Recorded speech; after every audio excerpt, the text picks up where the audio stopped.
തിരുവിതാംകൂർ ദേവസ്വം ബോർഡിന്റെ കണക്കുകളും പരിശോധനകളും സുതാര്യമാക്കുന്നതിനായി നടപ്പിലാക്കുന്ന സമഗ്ര ഡിജിറ്റൽ വൽക്കരണ പദ്ധതിയുടെ മറവിൽ വൻ അഴിമതിക്കും സ്വജനപക്ഷപാതത്തിനും നീക്കം നടക്കുന്നതായി സൂചന.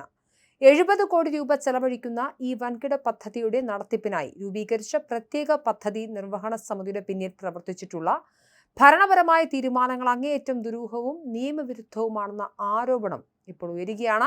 പൊതു ടെൻഡർ നടപടികളെയും സുരക്ഷാ മാനദണ്ഡങ്ങളെയും അട്ടിമറിച്ച് ഒരു പ്രത്യേക ഉദ്യോഗസ്ഥ സംഘത്തിലേക്ക് പദ്ധതി എത്തിക്കാൻ നടത്തിയ നീക്കങ്ങളാണ് ഇപ്പോൾ പുറത്തു വന്നിരിക്കുന്നത്. പൊതുപണവും പദ്ധതിയുടെ പൂർണ്ണ നിയന്ത്രണവും ഒരു പ്രത്യേക വ്യക്തി കേന്ദ്രീകരിച്ചുള്ള സംഘത്തിലേക്ക് എത്തിക്കാൻ മുൻകൂട്ടി തയ്യാറാക്കിയ തിരക്കഥയാണ് ഔദ്യോഗിക രേഖകളിൽ നിന്നും വ്യക്തമാകുന്നത്. മെയ് 11-ന് 70 കോടിയുടെ പദ്ധതിയുടെ കൺസൾട്ടൻസി കരാർ ദേവസ്വം ബോർഡ് സർക്കാർ ഇൻഫ്രാസ്ട്രക്ചർ കമ്പനിക്ക് നൽകുകയും ആകെ തുകയുടെ 3.5%, അതായത് ഏകദേശം 2.5 കോടി രൂപ കൺസൾട്ടൻസി ഫീസായി നിശ്ചയിച്ച് ധാരണാപത്രം ഒപ്പിടുകയും ചെയ്തു. എന്നാൽ ധാരണാപത്രം ഒപ്പിട്ട് 24 മണിക്കൂറിനുള്ളിൽ ഈ പദ്ധതി നടത്തിപ്പിനായി 3 പ്രത്യേക വ്യക്തികളെ ഉൾപ്പെടുത്തി സ്വതന്ത്ര സമിതി രൂപീകരിക്കണമെന്നാവശ്യപ്പെട്ട് ഈ കമ്പനി തന്നെ കത്ത് നൽകുകയായിരുന്നു. കമ്പനിയുടെ ശുപാർശ കത്തിന്റെ അടിസ്ഥാനത്തിൽ 9 ദിവസങ്ങൾക്കുള്ളിൽ, അതായത് മെയ് 20-ന് ദേവസ്വം കമ്മീഷണർ പുറപ്പെടുവിച്ച ഉത്തരവിലൂടെ ഡോക്ടർ സന്തോഷ് ബാബു IAS റിട്ടയർഡിനെ സമിതി തലവനായി നിയമിച്ചു. തൊട്ടടുത്ത ദിവസം തന്നെ അദ്ദേഹം താൻ മുൻപ് മേധാവിയായിരുന്ന സർക്കാർ ഇൻഫ്രാസ്ട്രക്ചർ കമ്പനിയിൽ നിന്നും രാജി സമർപ്പിക്കുകയും ചെയ്തു.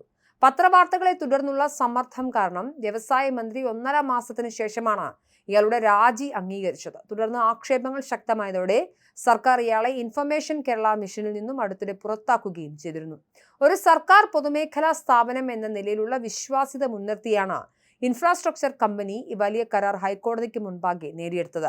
എന്നാൽ കരാർ ഉറപ്പിച്ച ഉടൻ കമ്പനി എന്ന നിലയിൽ കൺസൾട്ടൻസി നടത്തുന്നതിന് പകരം അവിടുത്തെ മുൻ മേധാവി, നിലവിലെ ജനറൽ മാനേജർ, മറ്റൊരാൾ വകുപ്പിലെ ഇയാളുടെ കീഴുദ്യോഗസ്ഥനായ ഡോക്ടർ നൌഫൽ എന്നിവർക്കായി പ്രത്യേക സമിതി ഉണ്ടാക്കി ചുമതലകൾ മാറ്റിവെക്കുകയാണ് ഉണ്ടായത്. ഇത് പൊതുസംഭരണ ചട്ടങ്ങളുടെ നഗ്നമായ ലംഘനമാണ് വ്യക്തമാക്കുന്നത്. സർക്കാർ സ്ഥാപനത്തിൽ നിന്നും പുറത്താക്കപ്പെട്ടെങ്കിലും ഡോക്ടർ സന്തോഷ് ബാബു തന്റെ സ്വാധീനം ഉപയോഗിച്ച് വിവിധ പദ്ധതികളിൽ നിയമവിരുദ്ധമായ കാര്യങ്ങൾ ചെയ്യാൻ സഹായിച്ച 3 ഉദ്യോഗസ്ഥരെ കൂടെ കൂട്ടി കരകുളത്ത് പുതിയൊരു സമാന്തര ഓഫീസും ആരംഭിച്ചു.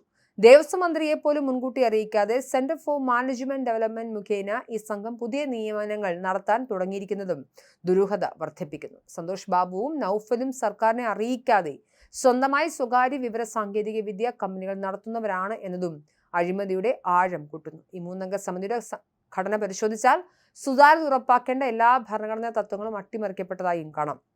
സമിതിയിലെ ചീഫ് സോഫ്റ്റ്വെയർ ആർക്കിടെക്റ്റായ doctor KP Noufal information Kerala മിഷനിൽ ഡെപ്യൂട്ടി ഡയറക്ടറായി സേവനമനുഷ്ഠിക്കുന്ന ആളും മറ്റൊരു ഓഫീസിൽ സന്തോഷ് ബാബുവിന്റെ നേരിട്ടുള്ള കീഴുദ്യോഗസ്ഥരുമാണ്. ചീഫ് അഡ്മിനിസ്ട്രേറ്റീവ് ഓഫീസറായ രാഹുൽ A. രാജു നിലവിൽ സർക്കാർ ഇൻഫ്രാസ്ട്രക്ചർ കമ്പനിയുടെ ജനറൽ മാനേജരായും ജോലി നോക്കുന്ന വ്യക്തിയാണ്. ഒരു വശത്ത് കൺസൾട്ടൻസി ഫീസായി കോടികൾ വാങ്ങുന്ന കമ്പനിയുടെ ജനറൽ മാനേജരും മറുവശത്ത് അത് പരിശോധിച്ച് ബില്ലുകൾ പാസാക്കേണ്ട ക്ലയന്റ് ബോർഡിന്റെ സമിതി തലവനും ഒരേ സമിതിയിൽ ഇരിക്കുന്നത് നിയമപരമായി വലിയ തെറ്റാണ്. ഓഡിറ്ററും എക്സിക്യൂട്ടറും കൺസൾട്ടന്റും ഒരേ കൂട്ടർ തന്നെയാണ് ഈ സംവിധാനം ഗുരുതരമായ അഴിമതിക്ക് വഴിവെക്കുന്നതാണ്.